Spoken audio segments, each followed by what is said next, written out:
नमस्कार साथियों, स्वागत है आपका के आर क्लासेस में। आज दोस्तों हम थार्मोडाइट के द्वितीय नियम जो कि अभ्यास का नियम है उसके महत्वपूर्ण क्वेश्चंस की प्रैक्टिस करेंगे, जिससे आप एग्ज़ाम में आपको बहुत ही हेल्प मिलेगी। तो दोस्तों पहला क्वेश्चन आपकी स्क्रीन पर है। पहला क्वेश्चन कहता है, अभ्यास के नियम का दूसरा नाम क्या है। तो आपको ये बताना है कि अभ्यास के नियम का दूसरा नाम क्या है। अभ्यास के नियम को हम और किस नाम से जानते हैं। आपको मैं सोचने का टाइम देता हूँ। तो दोस्तों पहला कह रहा है उपयुक्तता का नियम। ये दोस्तों गलत है। ये अभ्यास के नियम को ये नहीं कह सकते हम। प्रयत्न एवं त्रुटि का नियम, ये थॉर्नडाइट का नियम, ये भी नहीं कह सकते दोस्तों। और तीसरा कह रहा है तत्परता का नियम। तो तत्परता का एक अपना अलग नियम है, क्योंकि 3 नियम थॉर्नडाइट ने बताए थे, मैंने आपको बताए थे TAP।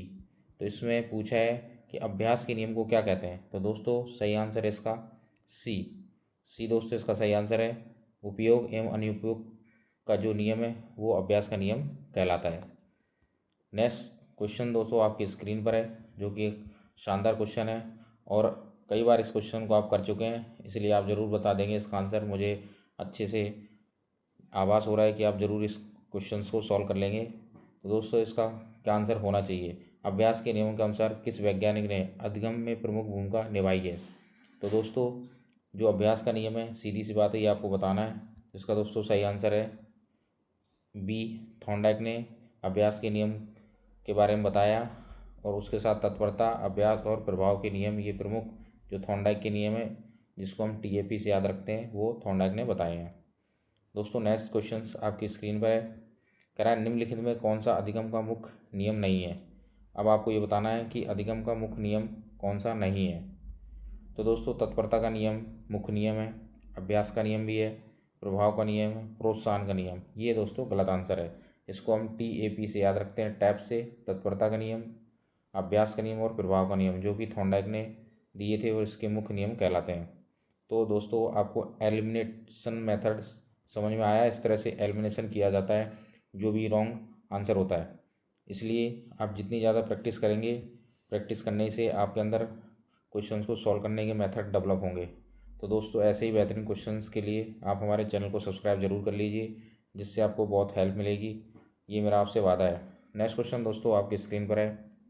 कह रहा है अभ्यास के अनुसार या अभ्यास के नियम के अनुसार क्या इन 4 ऑप्शन में हो सकता है। दोस्तों हम इसको पढ़ेंगे, अच्छे से समझेंगे, फिर इस क्वेश्चन का आंसर देने की कोशिश करेंगे। कह रहा है बार बार अभ्यास करने से संबंध मजबूत होते हैं। ठीक। दूसरा कह रहा है अभ्यास से कुछ फ़र्क नहीं पड़ता। गलत दोस्तों, नेगेटिव बात बोल रहा है बिल्कुल ही कि अभ्यास से कुछ फ़र्क नहीं पड़ता है। अभ्यास करने से विषय भूल जाते हैं, ये भी बहुत ही गलत बात है। कोई चीज़ अभ्यास क्यों की जाती है, यदि हम भूलेंगे तो कोई संबंध नहीं होता दोस्तों, गलत। तो दोस्तों 3 क्वेश्चन ऑटोमेटिक ऑप्शंस जो गलत हो चुके हैं। पहला आंसर इसका बिल्कुल सही है, अब बार बार अभ्यास करने से संबंध मजबूत हो जाते हैं। इस तरह से क्वेश्चन आपको सॉल्व करने का तरीका आना चाहिए, ये बहुत ज़रूरी होता है। एलिमिनेशन मेथड कहलाता है, इसको आपके अंदर डेवलप होना चाहिए। धीरे धीरे आप हमारे साथ प्रैक्टिस बने रहेंगे, प्रैक्टिस करेंगे तो डेफिनेटली रूप से आपके अंदर डेवलप हो जाएगा और आप क्वेश्चन ज़रूर सॉल्व करके आएंगे। तो दोस्तों नेक्स्ट क्वेश्चन है, अभ्यास के नियम का मुख्य उद्देश्य क्या है। कह रहा है अभ्यास के नियम का मुख्य उद्देश्य क्या है। जानकारी को भूलना। यदि हमें कोई जानकारी भूलनी होगी तो हम अभ्यास क्यों करेंगे। ये ऑप्शन बिल्कुल गलत हो गया। दूसरा कहता है याद रखने की क्षमता को मजबूत करना। हाँ, ये इसका आंसर हो सकता है, लेकिन बाकी ऑप्शन भी तो हमें चेक करने होंगे। तो कह रहा है तरीका बदलना। गलत। अभ्यास के नियम से कोई तरीका बदलना थोड़ी सिखाया जाता है, समझ का विकास। हाँ, अब इसमें और दूसरे वाले में, दूसरे और चौथे ऑप्शन में आपको डाउट हो सकता है, तो मैं अच्छे से एक्सप्लेनेशन कर सकता हूँ, यहाँ पे आपको करूँगा। फिर अभ्यास के नियम का मुख्य उद्देश्य क्या है। समझ का विकास। अभ्यास के नियम में हम समझ नहीं विकसित करते हैं, वहाँ पे सीधे सीधे दोस्तों क्या करते हैं, अभ्यास के नियम पे याद रखने की जो क्षमता को मजबूत किया जाता है।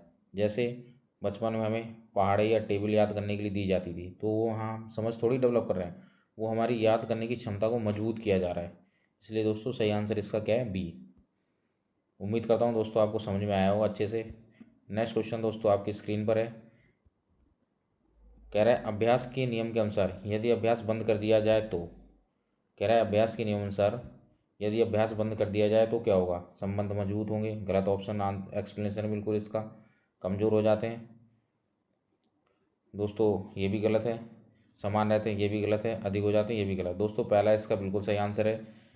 कह रहा है कि अभ्यास के अनुसार यदि अभ्यास बंद कर दिया जाए। हाँ सॉरी, मैं क्वेश्चन गलत पड़ गया दोस्तों। कह रहा है यदि अभ्यास बंद कर दिया जाए, तो बंद करना पूछा है, यदि हम अभ्यास बंद कर देंगे तो क्या होगा दोस्तों? अभ्यास मजबूत होंगे, गलत, समान रहते हैं, गलत, अधिक हो जाते हैं, गलत। दोस्तों इसका आंसर सही बी है, कमज़ोर हो जाते हैं। राइट दोस्तों, यदि अभ्यास हम बंद कर देंगे तो उससे क्या होगा, जो संबंध है उसका क्या हो जाता है, कमज़ोर हो जाता है। ठीक है, नेक्स्ट क्वेश्चन दोस्तों आपकी स्क्रीन पर है।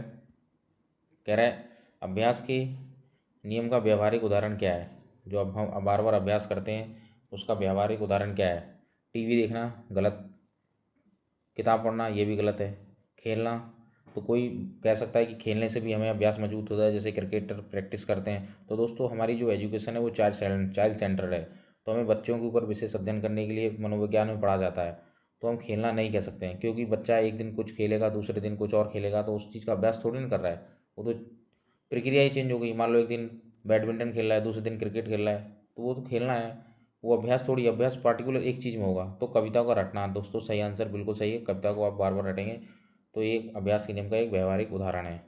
आपको कन्फ्यूज खेलने से हो सकता है, तो खेलना मैंने आपको क्लियर कर दिया है कि खेलना हम रोज़ रोज़ बदल सकते हैं, खेलने का बार बार रिपीटेशन नहीं कर सकते हैं। आप कह रहे हैं कि कोई बच्चा है बार बार ये कहे कि बैडमिंटन खेल रहा है, बैडमिंटन खेल रहा है, तो बालक बैडमिंटन कितने दिन खेलेगा या बार बार प्रैक्टिस करेगा? ये तो बड़ों का काम है ना, जो कि अब जबकि हमारी जो शिक्षा है वो चाइल्ड सेंटर है, हम बच्चे के ऊपर विशेष ध्यान देना है, ना कि किसी बड़े के ऊपर देना है। नेक्स्ट क्वेश्चन दोस्तों आपकी स्क्रीन पर है। निम्न में से कौन सा अधिगम विधि अभ्यास के नियम पर आधारित है?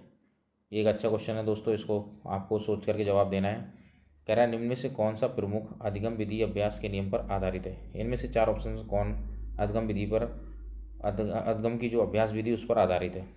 प्रयोग विधि, ये दोस्तों गलत है। लैब प्रैक्टिस, जो लैब में जो आप प्रयोग करते हैं 11th-12th में लैब में करते हैं, वो अभ्यास पर आधारित नहीं है। ठीक है, वो एक्सपेरिमेंट एक अलग चीज़ हो गई है। दूसरा है विचार विमर्श विधि, ये डिस्कशन विधि भी दोस्तों आपके अभ्यास पर आधारित नहीं है, रोज थोड़ा ना आप उस चीज़ का डिस्कशन का अभ्यास करते हैं।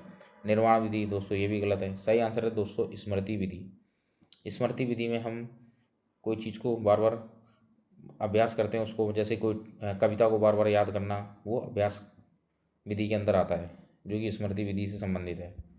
नेक्स्ट क्वेश्चन दोस्तों है, कह रहा है अभ्यास के नियम के अनुसार एक कार्य को बार बार दोहराने से नए उत्तर मिलते हैं। दोस्तों गलत, कोई चीज़ हम बार बार करेंगे तो नए उत्तर कैसे मिलेंगे? तो ऑप्शन ही गलत हो गया। कुछ नहीं बदलता, ये भी गलत हो गया दोस्तों। पुरानी गलतियाँ दोहराई जाती हैं, ये भी गलत हो गया। यदि अभ्यास करेंगे तो पुरानी गलतियाँ थोड़ी दोहराई जाती हैं दोस्तों। सही आंसर अपने आप निकल के आ गया, देखिए दक्षता और स्थायित्व बढ़ता है। राइट आंसर दोस्तों इसका सी है। इस तरह से आपको एलिमिनेशन करना आना चाहिए ऑप्शन को, ये बहुत ही अच्छा तरीका होता है किसी भी एग्जाम को क्लियर करने का। नेक्स्ट क्वेश्चन दोस्तों आपके सामने, अभ्यास के नियम को अधिगम के नियम में कौन से नियम के साथ गिना जाता है? जो अपना अभ्यास का नियम वो किस नियम के साथ गिना जाएगा? तो दोस्तों कोई नहीं, तो आंसर गलत हो गया।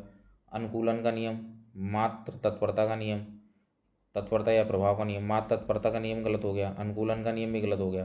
तत्परता एवं प्रभाव का नियम इसके साथ गिना जाता है जहाँ, क्योंकि हम जानते हैं TAP, तत्परता का नियम, अभ्यास का नियम और प्रभाव का नियम। तो दोस्तों आंसर सही इसका क्या है? ए, तत्परता का नियम, ये बिल्कुल सही आंसर है इसका। दोस्तों इसी तरह से बेहतरीन क्वेश्चंस हम आपके लिए लेके आएंगे, जिससे आपका सिलेक्शन बहुत ही आसान हो जाएगा और आपका कॉन्सेप्ट और मनोबल बहुत ही ऊंचा रहेगा। अच्छे कॉन्सेप्ट आपके डेवलप होंगे। इससे संबंधित जो भी क्वेश्चंस आपके एग्जाम में आएंगे आप हल कर पाएंगे, मुझे उम्मीद है।